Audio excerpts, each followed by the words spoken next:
আমি সর্বদাই চেষ্টা করি আমার থালি সেজে উঠুক নিত্য নতুন দৈনন্দিন ঘরোয়া খাবারে, যা সবসময় প্রত্যেক বাড়ির খাবার থালিতেই থাকে।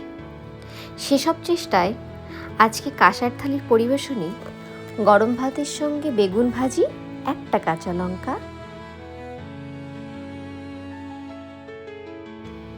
সঙ্গে চাপিলা মাছের ঝাল চচ্চড়ি আর আলু মটর শাকের কই মাছের ঝোল, সঙ্গে একটা সিদ্ধ ডিম, একটু লবণ,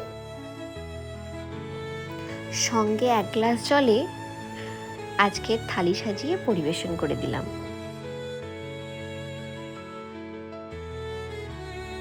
আজকের এই চাপিলা কই মাছের থালি সাজানো তোমাদের কেমন লাগলো আমাকে কমেন্টে অবশ্যই জানাবে। আরও নতুন নতুন ভিডিও দেখার জন্য আমাকে সাবস্ক্রাইব করে রাখবে।